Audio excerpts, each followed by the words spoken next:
नमस्कार दोस्तों, राजस्थान में 7 विधानसभा सीटों पर उपचुनाव का रण सज चुका है और नामांकन के आखिरी दिन जहां एक और भाजपा का मोर्चा मुख्यमंत्री भजनलाल शर्मा और प्रदेशाध्यक्ष मदन राठौड़ ने संभाला, वहीं कांग्रेस का मोर्चा प्रदेश कांग्रेस अध्यक्ष गोविंद सिंह डोटासरा और पूर्व मुख्यमंत्री अशोक गहलोत ने संभाला।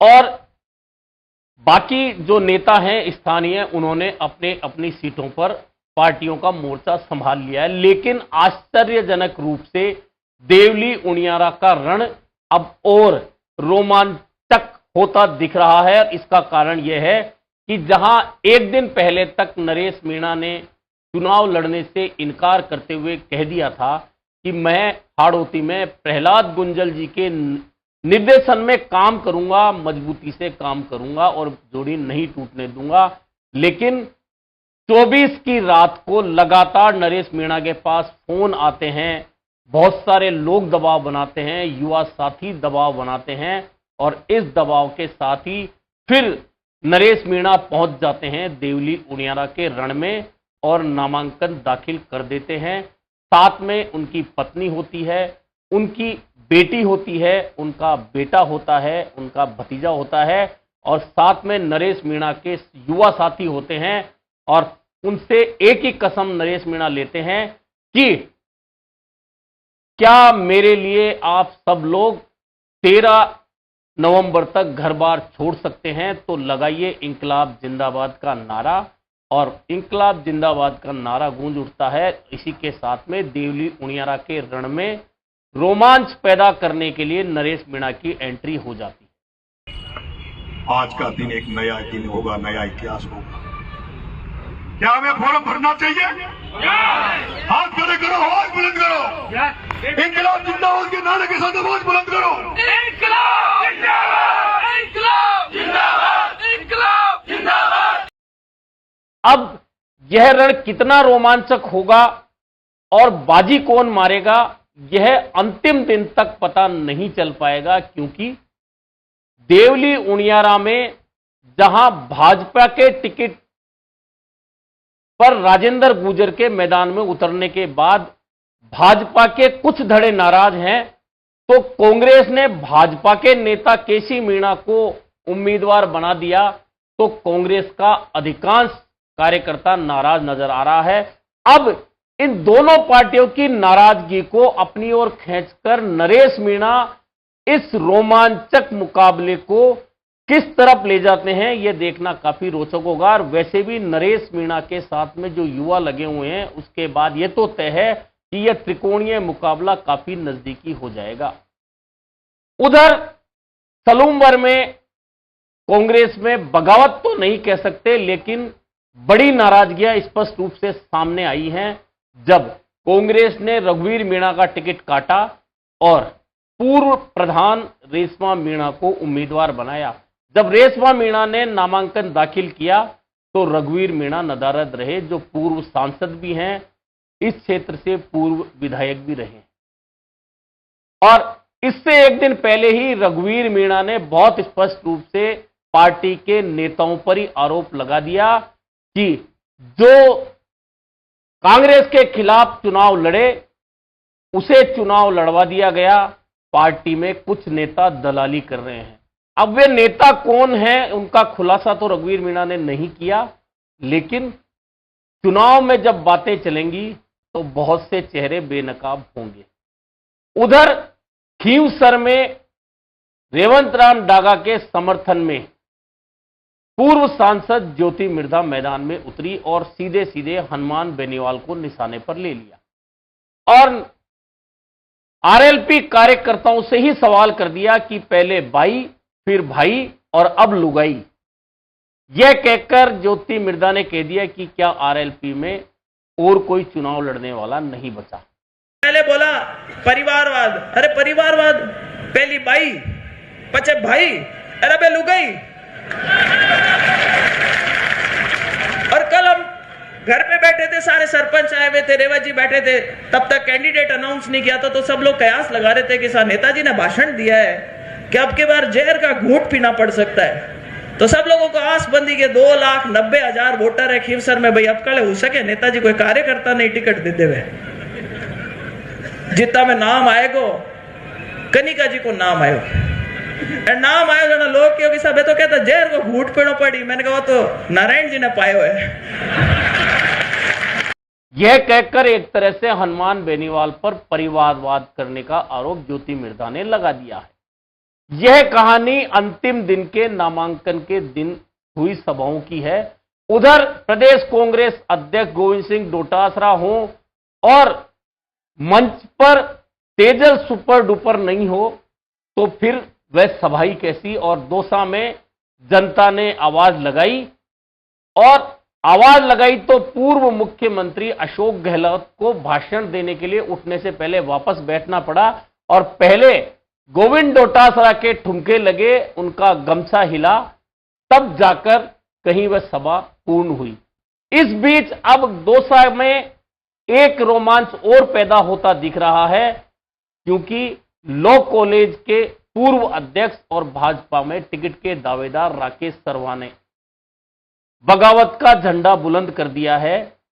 और यदि वे नामांकन भरने के साथ चुनाव मैदान में डटे रहते हैं तो यह एक अलग रोमांच पैदा हो जाएगा कि ब्राह्मण क्या राकेश शर्मा के साथ जाएंगे या परंपरागत रूप से जिस तरह से भाजपा के साथ जुड़े हुए हैं वे भाजपा के साथ ही जुड़े रहेंगे। यह कहानी आज नामांकन के अंतिम दिन की रही है, लेकिन सारी अब नजरें घूमकर देवली उनियारा की तरफ चली गई हैं। देवली उनियारा में पिछले 3 दिन के जो भाषण हैं नरेश मीणा के, उन भाषणों को देखिए।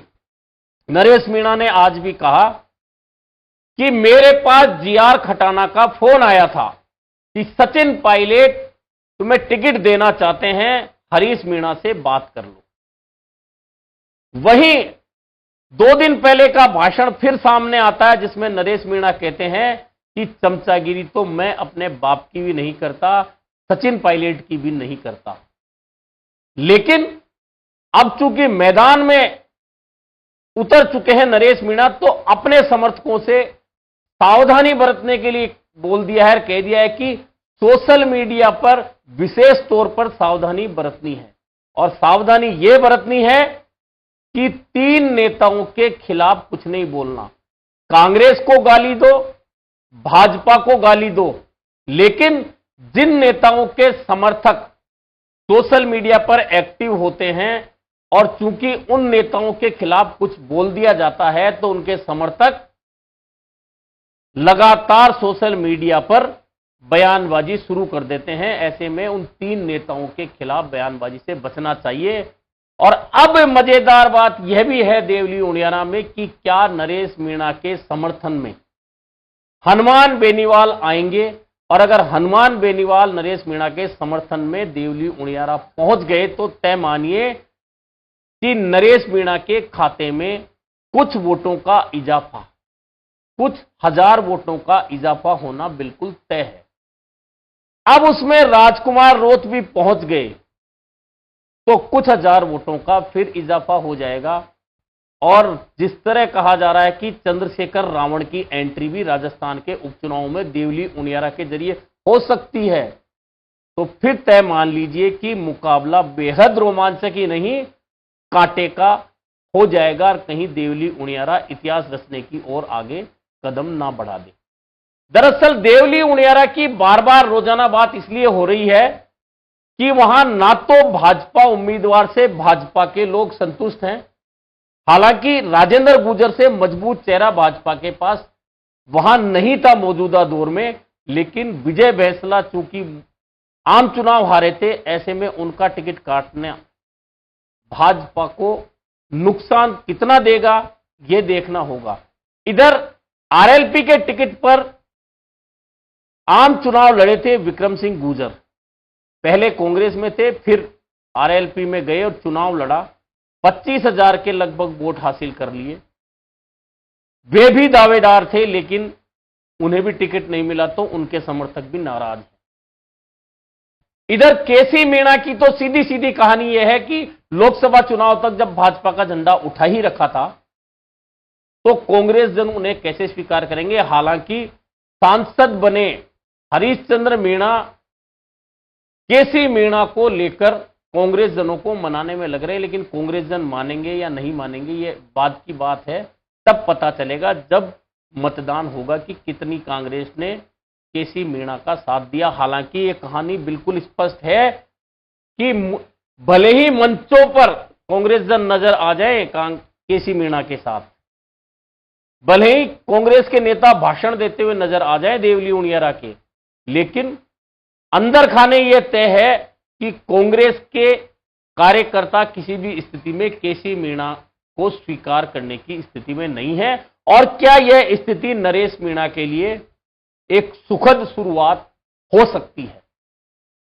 कुल मिलाकर अब तक भाजपा में बगावत को लेकर कांग्रेस खुश हो रही थी और कांग्रेस प्रभारी कह रहे थे कि हम भाजपा की बगावत या भाजपा के बगावती नेताओं का फायदा नहीं लेंगे, लेकिन भाजपा ने इस बगावत पर ठंडे छींटे डाल दिए और तमाम जगहों पर जितने भी नाराज और बगावती लोग थे उन्हें पार्टी प्रत्याशी के पक्ष में लाकर खड़ा कर दिया। लेकिन अब बगावत की बारी कांग्रेस में है, क्योंकि रघुवीर मीणा लगातार सलूम्बर से लड़ चुके हैं, पूर्व सांसद रहे, पूर्व विधायक रहे हैं, और उन्होंने कह दिया है कि कुछ नेता दलाली कर रहे हैं और वे नामांकन में नहीं आए रेशमा मीणा के। तो बहुत स्पष्ट है कि रघुवीर मीणा को मनाकर मंचों पर भले ही कांग्रेस के नेता ले आवे, लेकिन उनके समर्थकों को सीधा संदेश है कि रेशमा मीणा को स्वीकार नहीं करना है। यह कहानी वहां होनी ही है।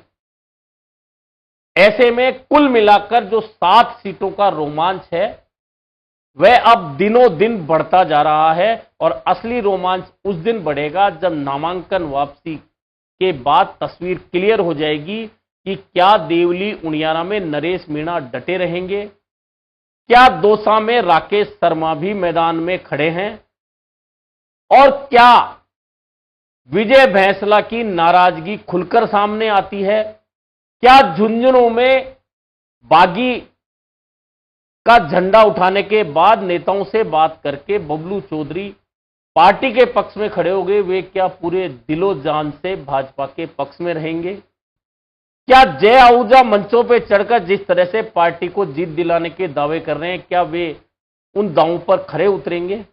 यह सब जैसे जैसे चुनाव आगे बढ़ेगा तब तब स्पष्ट होता जाएगा।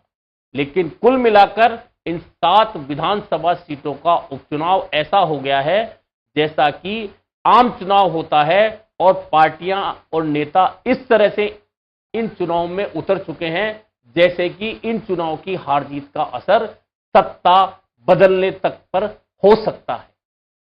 अभी के लिए इतना ही, फिर मिलेंगे नए मुद्दे पर चर्चा के।